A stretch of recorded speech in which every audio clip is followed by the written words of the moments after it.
Hello. So this is Future Jess. This is the first podcast episode I recorded with my wonderful, amazing friend Nick, who agreed to be my guinea pig. Um, I decided this probably wasn't the first one I should upload because, the first attempt is never the best attempt, right? And we had lots of lessons to learn. Um, as I sort of got more and more footage.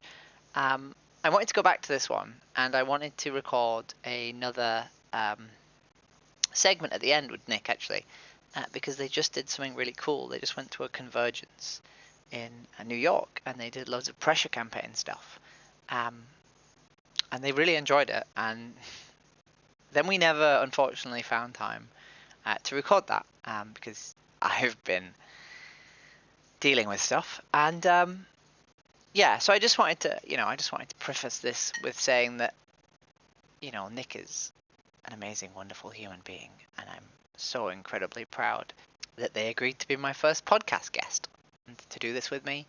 And I just feel a little bit bad that we never got a chance to edit the end of it to add in the bit about the convergence. But yeah, I really hope you enjoy this. This was my first attempt. Hello! We're going to try something new and different. We're going to try a podcast. I'm interviewing my wonderful friend Nick, and we're going to talk about Nick's journey as a vegan activist. So without any delay, Nick, do you want to introduce yourself? Hi, I'm Nick. I go by Nicholas Lee on Facebook, and I'm a vegan activist. I work with PETA and We the Free a little bit, and same with Animal Rights Team. So, I'm happy to be here. Wonderful. So I think sort of the plan is we're just going to sort of start right at the beginning, the Immaculate Conception. Right up until present day, and then we're going to predict the future, right? So I'm going to ask you, how you want it. No, never mind. I'm not going to ask that. It's going to be great. So, where did Nick start? Where did Nick spawn? In what region did Nick spawn? And how was Nick sort of brought into the world? I've been in St. Louis my entire life, St. Louis, Missouri. So, from the Midwest. I grew up in a very fundamentalist Christian family. Um, I actually grew up. My grandfather was like an executive for a factory farm, and he had a farm, and I was actually supposed to inherit that farm. And Wow. uh, through questioning myself and um, what really are my values, I came to realize that what my family's values were extremely not in line with who I was. Uh-huh. And my first transition was around freshman year of college. Previously I had always gone to church. I went to private Christian grade school and high school, and I whenever I got to college, I stopped going to church, and that gave me room to explore what I really think for myself. And so the first change from where I grew up was I became an atheist. I got into the atheist YouTube scene, people like Genetically Modified Skeptic and Cosmic Skeptic and Anthony Magnabosco, specifically Theremin Trees, of course. And that was the start of my journey, and really what led me to where I am today. Believe it or not, I don't condone his recent actions with veganism, but Cosmic Skeptic, when he initially released his Meat Eater's Case for Veganism, that actually made me feel completely, had my mind changed on veganism, realize that it is the end goal for all of humanity if we want to be collectively against things like oppression and abuse. That's kind of a little bit of background on how far I've come as a person and how I've changed. And So if you were to ask me back in grade school, who you be in 15 years, it would not be what I thought. Yeah. So rolling it back a little bit. So what sort of year did you start questioning sort of religion then? Like you said the first thing was like going atheist. Like when did that start? Like how old were you Oh, when that's you sort of realized that maybe like something was wrong? that started in um that started in specifically like about junior year of high school. Like I had a friend, and he was like my best friend at the time, and he started introducing me to these atheist YouTubers like Genetically Modified Skeptic, like Anthony Magabasco. Uh-huh. Um, and I was kind of alarmed because this was like my best friend. This was someone who I really looked up to, and like I was like this hardcore Christian, and like I um didn't really have answers for what, and I didn't really know that there was like counterpoints to the Christian faith. Okay. Um, and being introduced to that, it was a little bit alarming at first, but that was like kind of the initial seeds were planted for eventual change. Okay. And then how long was it sort of between that and finding sort of like vegetarian slash like vegan like content? I would say it was so I went vegan in 2019. Right after I was a pretty loyal follower of those three YouTubers, or four YouTubers, I should say. Mhm. And like Cosmic Skeptic released his video in April of that year. And I went vegan about 2 months after that video. I had a little bit of a transition period, um, but I was committed to not having animal products in my diet Mhm. at all. 2 months later. Okay. And for anyone, for the plebs in the chat, like not me, like definitely not me. I definitely know who Cosmic Spectre is, definitely. But like, who was Cosmic? Was that his first vegan like video? Like, or was he like? I don't really know much about the timeline.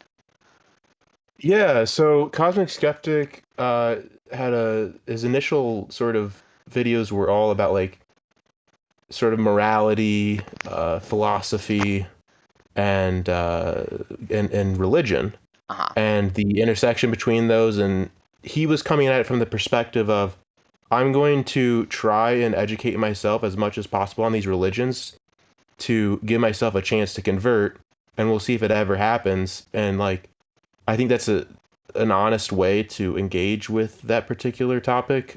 He's never converted to any religion. Um, and then eventually, like he uh, came out with this video kind of out of nowhere, called "Meat Eater's Case for Veganism," and in that video, he lays out the philosophical case for veganism actually better than anyone I've actually seen in like popular YouTube to this day. Uh huh. Um, which may be shocking to hear considering his change in views. But in particular, what really caught my attention was his usage of John Rawls, or this Rawlsian universe, where like if you were to take a step back and you were to create the universe, and you didn't know after you created the universe which which species you'd be in terms of animals, how would you create the universe? And if I didn't know any better, and it's very unlikely that I would be a human, Mhm. um, it's extremely likely that I'd be an oppressed. It's much more likely that I'd be an oppressed animal, Like a fish or a like a chicken. cow or a pig or a chicken or a fish. Uh huh. And if I were to be one of those animals, I would do everything in my power, and if I had the power, to create a society that is fair for me, that allows me to get my needs met, and and it helps me to avoid abuse. Okay, that's very cool, right? I've never, well, I think I have heard of that one, so I didn't realize it had a name though. Rolzian? Yes, yeah, John Rawls. Okay. Do you think? So do you think like your ability to like? Do you think it was bigger for you to realize atheism, or do you think it was bigger for you to realize veganism? Like, which was the biggest like shift in your life? Oh, I think for sure, veganism is a much more what would the word be like? It's a much more important thing to me, especially now. Hmm. Like I don't really care like what someone's like metaphysical perspective is. Hmm. I care if they are like against oppression and if Hmm. that their behaviors are in line with being against abuse. Okay. Yeah. But like, so do you think that if you'd never gone, do you think if you'd not had the experience of like, uh, sort of, realizing that maybe you should question religion, if you continued to be a Christian, do you think you would have been able to sort of grasp uh, veganism, like if you'd seen the same content, or do you think Oh, you I needed? I think that's actually very unlikely. Because the Christian values that I was taught Uh huh. was not really ones focused on these ideas of compassion and like being against abuse. Like we were taught about an all loving God, but loving was this like sort of nebulous term that God, by definition, whatever he does Hmm. is loving, is good, and that could be him being against gay marriage, Uh huh. which is a form of oppression. Hmm. Um, so actually think it's unlikely that I would have become vegan had I not initially deconstructed the faith that I was raised in. Okay. So like becoming that was like one of your steps on the road to like becoming vegan then. Yeah, Yeah, that's I cool. think so. It's like it's Like your process to be getting a lot of people's process to getting to veganism starts at vegetarianism. Yours sort of started at like questioning religion. yeah.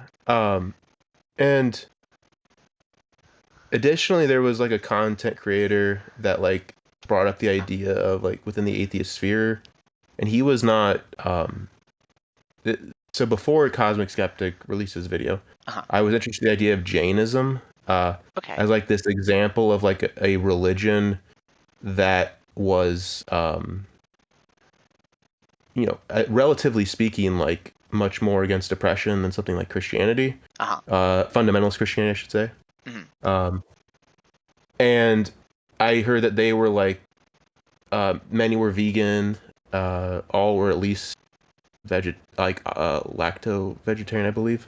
Hmm. Um, and I was like, okay, that's a little bit interesting. So that was probably the initial seed that was planted, was hearing about like a religion that relatively very peaceful and and tried to live in accordance with compassion.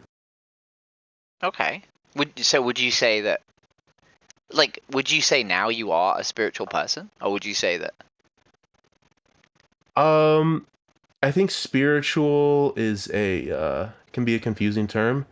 I think so, but not in the sense that I believe in like anything supernatural. It's more so I'm a spiritual person in that I believe in the like a higher power of internal like embodied compassion. I don't think I think it comes out in us in certain moments where we feel really in tune with wanting to help another person and help them overcome things. Um, and I guess a more accurate term, but a term that kind of loses some of the emotional impact is like I'm a positive psychological person. Like Hmm. I practice meditation because of the scientific support for it. Hmm. I I have dabbled a little bit with psychedelics. That being said, I don't necessarily condone everyone use them. Just I have found them personally like interesting, especially when combined with um, like meditations on compassion and compassion for all living, all conscious creatures, Uh-huh. all conscious individuals. Um, so yeah, I would consider myself spiritual in the sense that I aspire to something that is most in line with my values, and I'm always on that journey, and I'm always going forward towards a version of myself that I am most happy with. Yeah, it's kind of nice actually that you sort of started questioning religion, and then you found veganism, and then through veganism you found like a sort of spirituality, right? Which so Yeah. it's not that having spiritual beliefs is antithetical to veganism. It's just that having strict ones that aren't, maybe are. Yeah. Yeah, I think I've met some people that are found compatibility Mhm. between like fundamentalist Christianity and veganism. I just find that incredibly. I don't know how they do it, to be honest. But yeah, for Yeah. sure, I would agree that like you can be someone who finds that like higher power. It doesn't have to be supernatural, but just like this idea of something that we aspire to and we believe in, without while being vegan Mhm. and while being atheist too. Yeah. Yeah. Yeah. Anyway, let's go on to the fun bit. So you've just gone vegan. You've already sort of alienated yourself a little bit by presumably, questioning religion in a Christian household. Now you're a vegan in presumably a household that eats animals. What did Nick look like? Immediately after going vegan, or like shortly after going vegan. Like, what was life like? When I first went vegan, I was actually incredibly excited and optimistic. And I was like really happy. I was like, I'm gonna tell all my friends, like, this philosophy really makes a lot of sense. And I know my friends are like really cool, compassionate people, so of course they're gonna be interested. Uh, Unfortunately, even the friends that I really looked up to a lot mm, actually turned out to not be supportive. Um, some of them have made steps in a different direction, but none of them are vegan. mm, Um, some of them started out actually openly anti-vegan, which was shocking. Like I mentioned that I was vegan, and then they're like, um, one person in particular said, "That's fine and all, but do you think other people should try it?" And I said, "I think everyone should at least give it a try. Give it the 22-day challenge." mm, Um, and he was not happy. And I don't even speak with this person anymore after I told him this. Um, so that was kind of a shock. uh-huh. And um, at around this time that I went vegan, I also started in a research lab. Okay. What I was doing was working with cell culture, but there was members of the lab that were working with mice. And having this sort of awareness that my values, how I lived on a daily life in terms of my diet, and the people around me were, and people that I called friends, were not at all interested, and in fact, sometimes hostile towards this idea uh, that we should be compassionate to all conscious individuals, regardless of species. Uh-huh. Was So, incredibly depressing. uh-huh. So for context, you did a biology degree.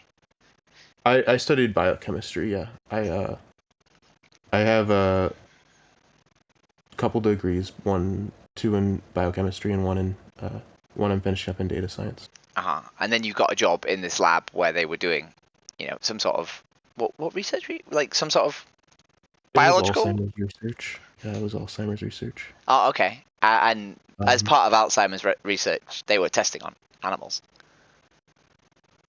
yeah, it was. I would use the word barbaric. Uh-huh. And at what sort of And stage of your veganism were you? Hey, did you start working there before you went vegan, or did you go vegan and where was this in your sort of journey? this was actually very early on. A few months. I think I started in the lab. So started going vegan April of 2019, Uh-huh. and then in August of 2019, I started working in the lab. Wow, that must have been hard. Yeah, and you go through the whole cognitive dissonance, mental gymnastics, like, oh, like, but it's like necessary because like Mm.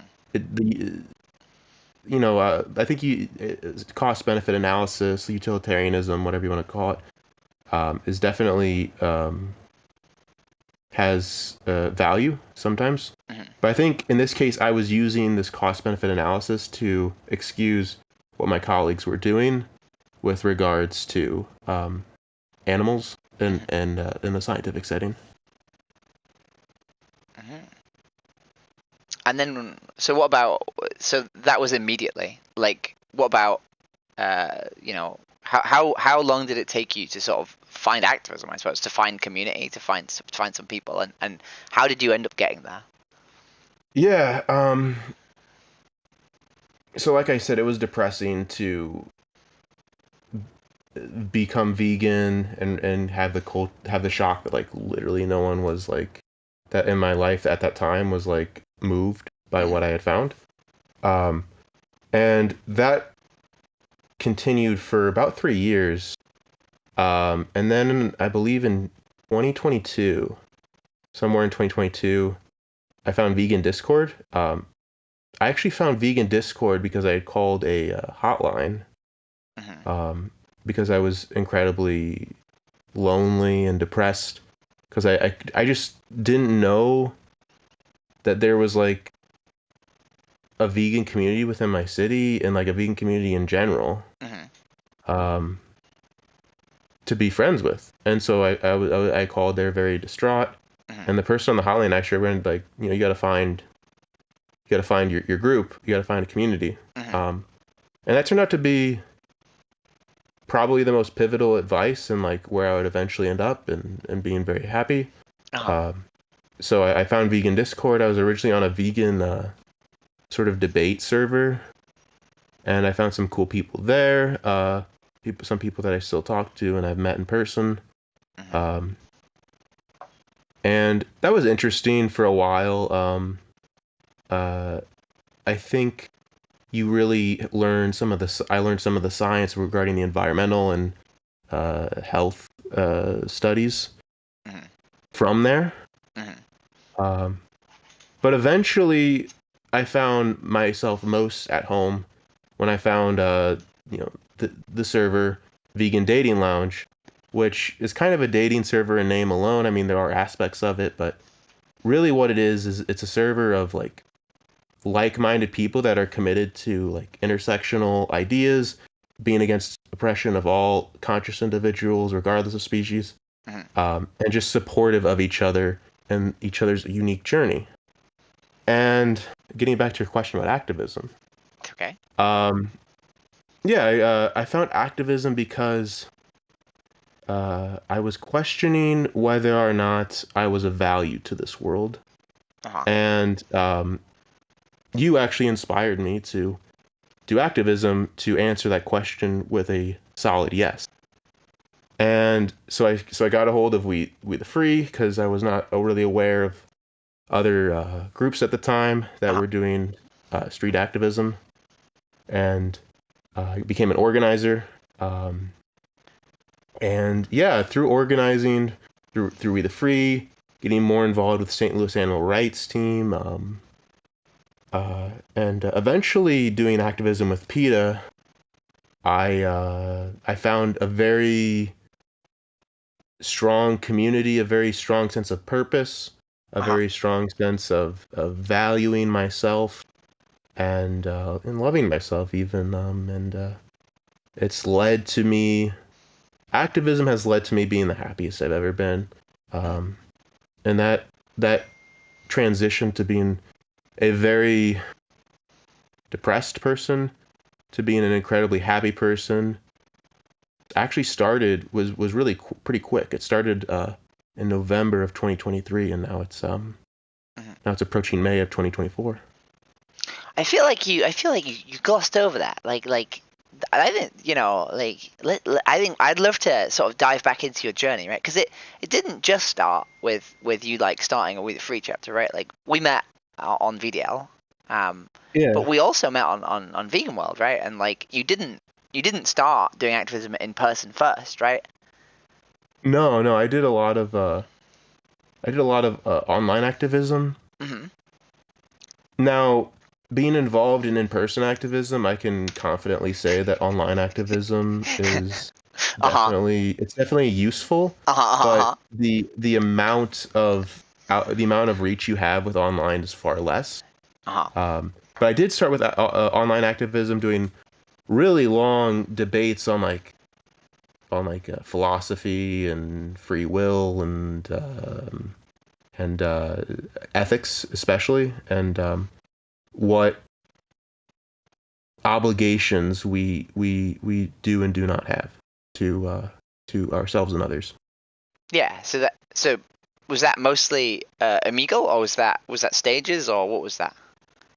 What was your That was first what was your my first sort of first. endeavor in? Yeah, my first endeavor was um, with like VCs, and then I eventually did a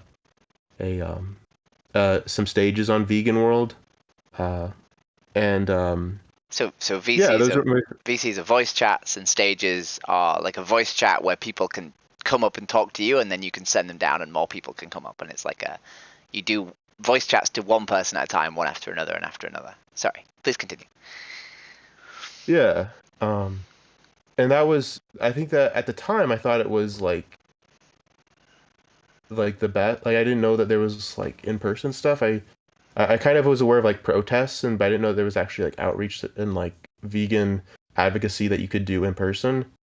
So that was my first introduction to this idea of talking to people about veganism, and um, I think it was very useful. It's just it is quite different Mhm.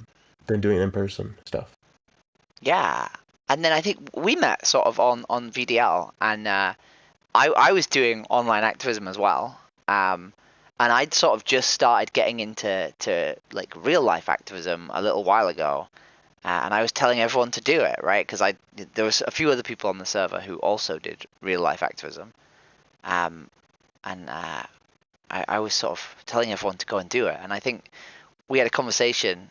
Me and you were like one of the third or fourth people I said, go do activism to. And I think you just said yes. Do you remember that? I do, yeah. At the time, I felt like didn't really have.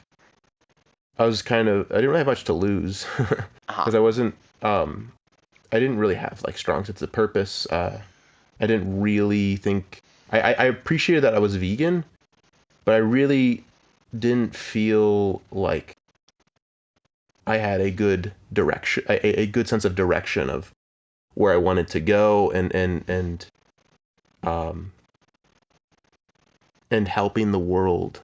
Like specifically, that was like an aspiration that I've had for a long time. Is I want to help help individuals. Hmm. So I didn't have it, so I was like, you know what?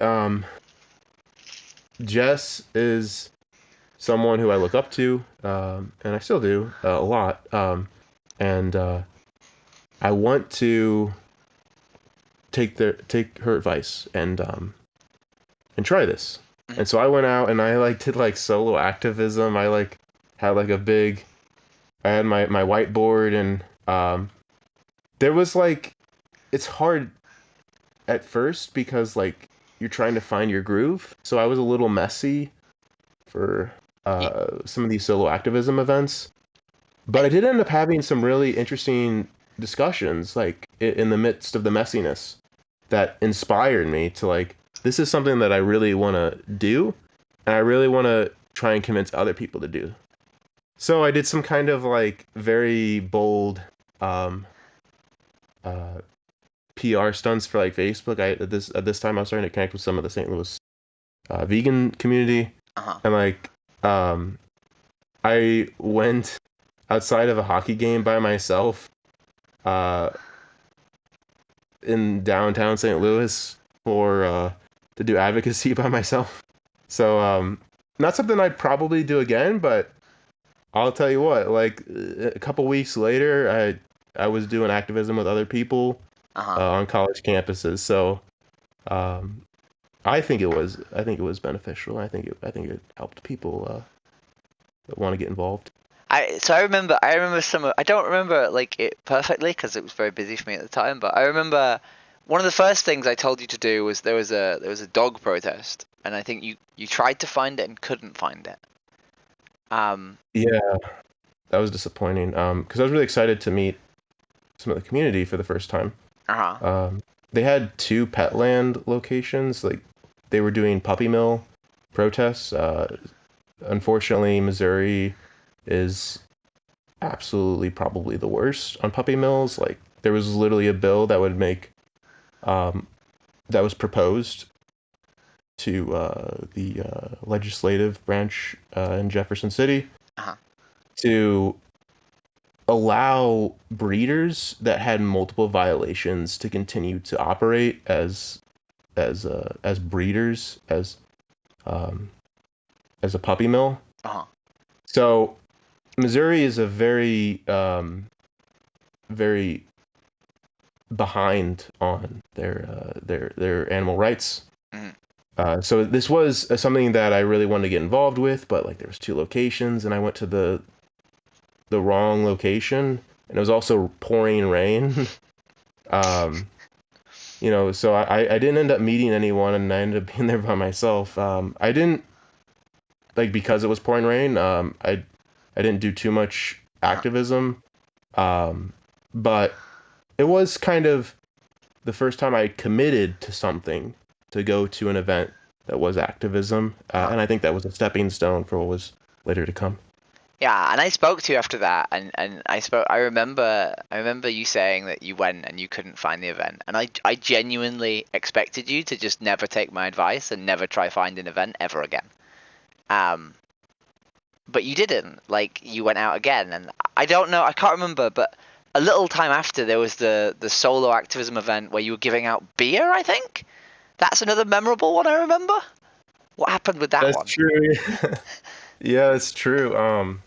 Another member of the vegan community, Felix, as he goes by on online. Um, I was like, what do I do for the prize? I gotta have like a little gimmick to like get people in to talk to me and whatever. And he's like, I think he half jokingly said beer, but like my neurodivergent brain took it as like very serious. So I was like, oh, okay, I'll do beer.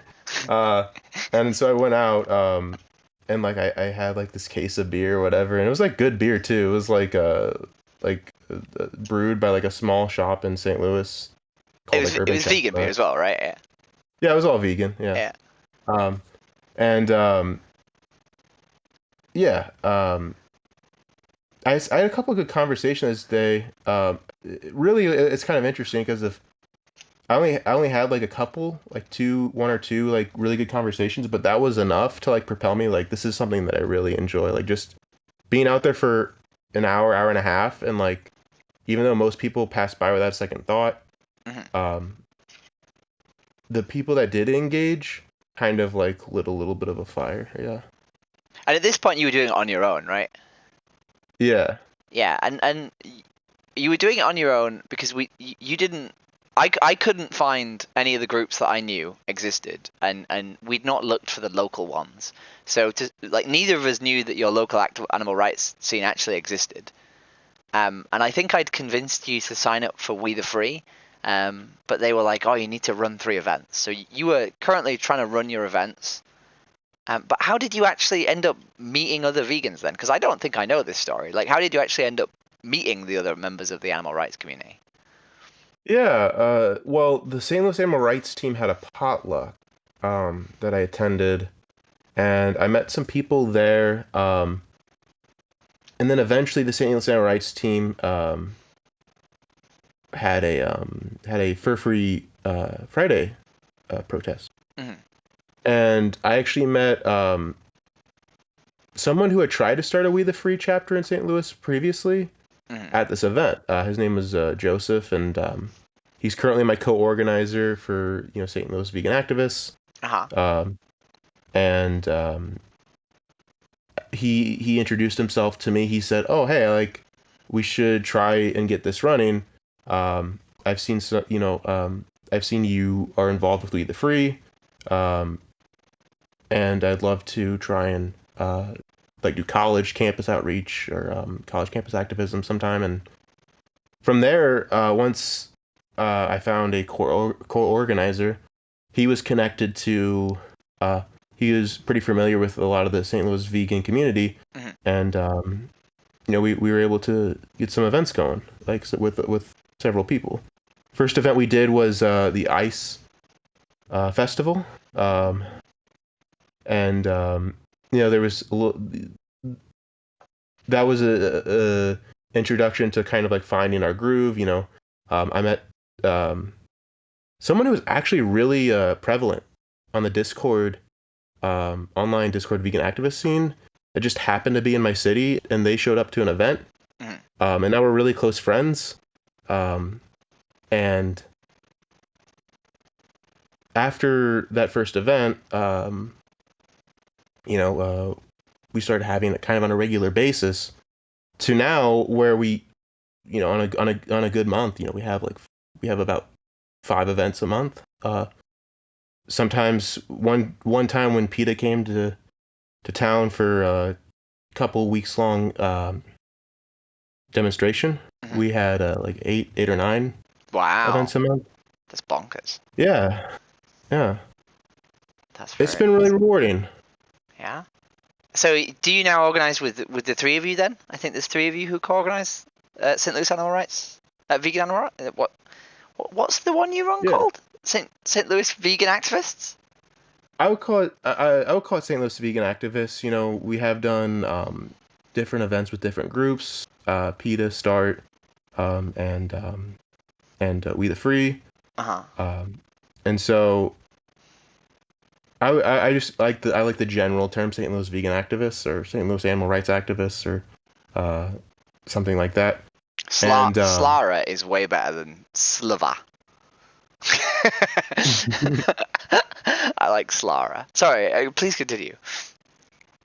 yeah, so um, there's only 2 of us co-organized, just me and Joseph, but Uh-huh. we do have some uh, regulars that show up to our events. We usually get about, since the Ice Festival, which was, Mhm. I believe, in late December, early January.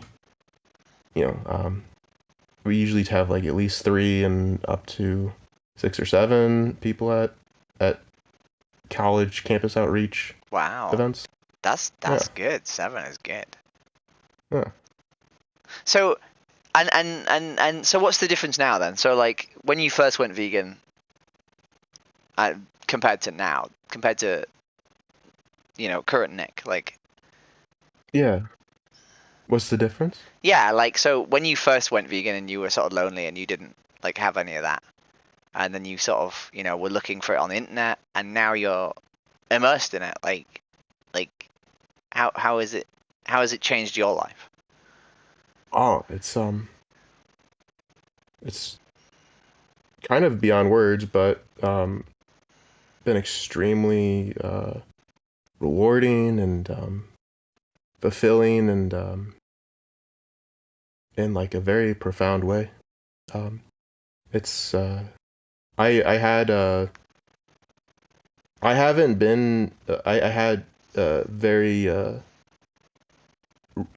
pretty strong depression for several years, uh, and I haven't since getting very involved in the community and activism. Mhm. I the past 3 months I've been like pretty much completely depression free, I would Uh-huh. say. Wow. Um, and I feel happier than I can remember uh, ever. Wow. That's amazing. There's something we glossed over actually in your activism journey. There is an interesting event at work about a pair of shoes. Do you remember that? Yeah, yeah. That workplace was I was not happy there, but Oh, you did yeah, I something worked for. amazing while there, though. That's true. Yeah, I did get an option for vegans if they ever worked there to have th- they basically added a boot that is non-porous that was vegan. And previously they were demanding that I wear these leather boots to this workplace. This is at Thermo Fisher Scientific in St. Louis, which is a pharmaceutical manufacturing plant. Mm-hmm. And yeah, they gave me a voucher for a shoe, and they're like, that has to be from this particular shoe store because we have a contract with them, and the only options that they had, like I said, were leather. Mm-hmm. And I'm just like, I'm not doing this. I know my value, and I pretty much said I can't work here if they didn't include a vegan option. Mm-hmm. And I actually told them at the time it was for religious reasons because veganism in America, unfortunately, is not a protected class, but religion is. Mm-hmm. So I told them I cannot wear any animal products for religious reasons. And it took them a good 4 or 5 weeks, but they added a vegan option that I'm trying to remember. It was some rubber, some plastic or something like that. That was the shoe. So yeah, that was a thing I'm proud of. But yeah, I didn't stay at that job. It wasn't a very the work culture was very non-vegan, like a lot of biologists, unfortunately. Mm-hmm. Biology is super interesting in theory, but a lot of biologists have participated in animal exploitation and animal experimentation, and they talk about it, and it's as you can imagine, it creates a lot of anxiety and Mm-hmm. and sadness in a vegan like myself. Yeah, yeah, but and this was when you were starting to get into activism, right? But even though you left the company, right, those shoes that you got added to the optional kit are still on the optional kit list, right? Yeah, as far as I'm aware, if it's at Sid Bodeker, if you want to check, if you want to see if they're still there, I haven't checked, but I'm assuming that they're still there, because I don't see if a Hindu comes or if another vegan comes to the company, uh, I would assume that they would want to have those as an option. Yeah, and that they've been certified, right? So there's no reason to ever remove them. Right. Yeah, I mean, there's so many things that you've done in your journey. I feel like we've sort of hopped about outside of it because I think I was more inspired by it than maybe you realize. But you doing solo events massively inspired me because when you were starting doing activism as an organizer, I wasn't an organizer yet. I was just a pleb who did activism, but I didn't organize, and I never thought I would organize. So seeing you just organizing your own events and solo events too at that was really inspiring. And then seeing you complaining to HR about the shoes not being vegan was really inspiring. And you told me that I inspired you to get into activism. And yeah, okay, I'll agree with that. I definitely pushed you to do it. But you ended up surpassing me in the short term by becoming an organizer and by organizing your own events, which massively inspired my own journey. And I know. Yeah. Sorry, go on. That means a lot. That means a lot to hear, especially from you. No. It it was it was something that I wouldn't have done though without you. So I think you gotta give yourself some credit for that. Oh, too. no, I definitely take credit. I definitely take credit for your journey, but I didn't expect you to jump in with such gusto, and it's really cool that you did. You have a very cool story, Nick. Yeah. Well, to be honest, I talked about some of the depression, but I actually have bipolar. It's well managed these days, but if I get in a particular temperament, I can get very, for better or worse, very very dedicated. committed Uh-huh. to doing sort of bold things. Uh-huh. Yeah. I think I have But I don't have bipolar. I'm pretty sure I have ADHD, and I think very similar. I think when I do things, I jump in with both feet. And I yeah. think sometimes that can be really good for activists and just people who want to change the world in general. Um, Yeah. Um, for so, sure. I think it's just kind of the combination of like uh-huh. wanting to find purpose, wanting to find that sense of value, and like just at the time I was feeling kind of bold, so you know that was the recipe for starting the trajectory towards where we are today. Hmm. And speaking of trajectory, amazing segue. What is next for Nick? Like, you're now here. You've got a biology degree and a master's.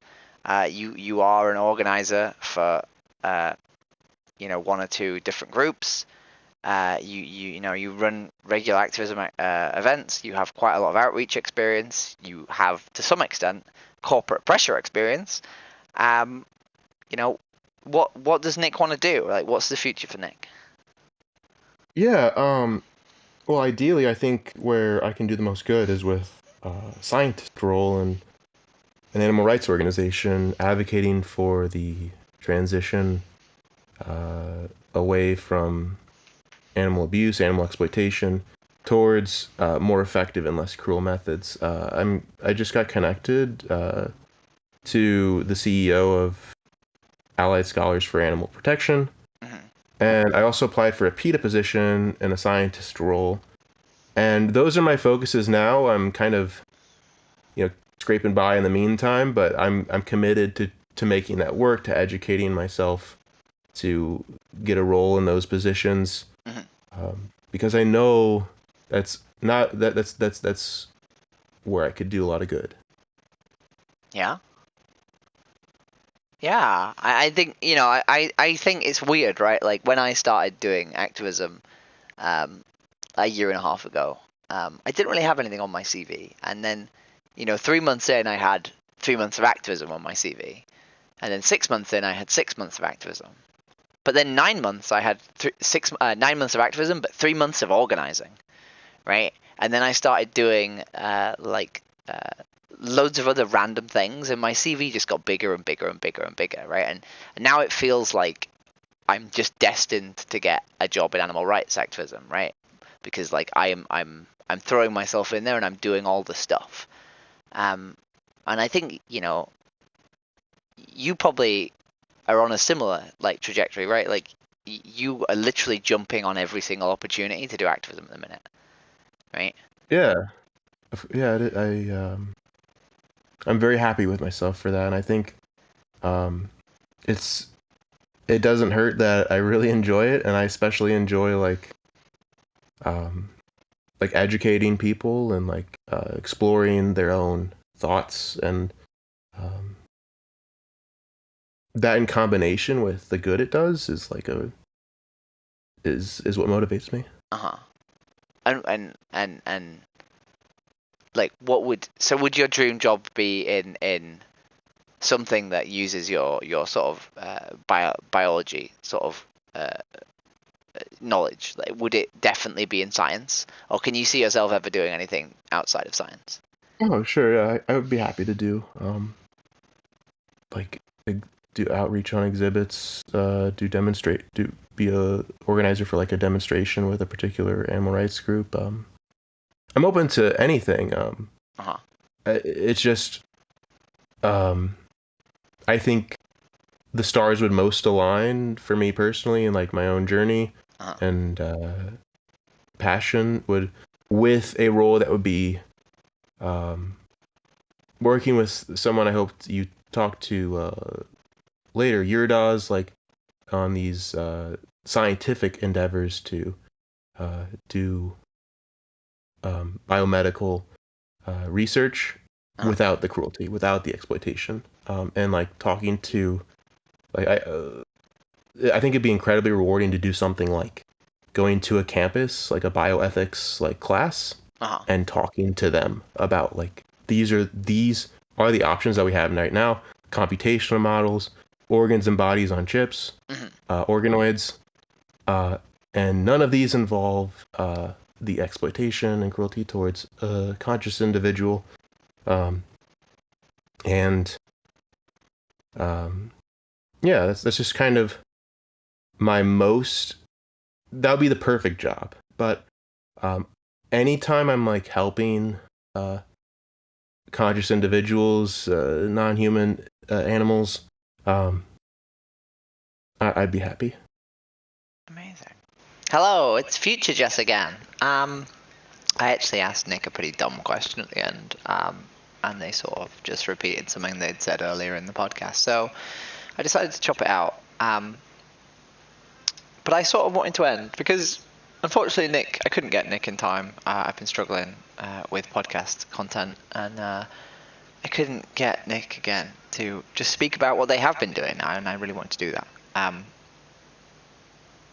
But they went on and they did a convergence in New York, and they did a pressure campaign against not Max Mara, Mark Jacobs, and Mark Jacobs committed to a fur-free policy because of part of the pressure campaign that they were a part of. They were super stoked about it. They had a wonderful time. They applied for some jobs. They are getting into activism still. They're doing a really good job of just keep going. And I'm super, super proud of them. And every other podcast, I think, ended with a bit of a cliche and a bit of a cringy, I love you. And there's a small part of me that's upset that I didn't get to say that about Nick. Because I do love Nick. Nick is a wonderful human being who I really care about. And when I first started doing this, I knew that Nick would be one of the people who would allow me to interview them, and that made me feel really safe in that I could try this because I knew that I had someone who would be in my corner and be like, yeah, fucking hell, Jess, let's do it, it'll be great. So I really wouldn't have started any of this if it wasn't for Nick. And I don't know where it's going to go, but we're on episode 4 currently. A lot of this is because of Nick. So thank you ever so much, Nick. I really, really love you. I hope you enjoyed the podcast, and there'll be more to come.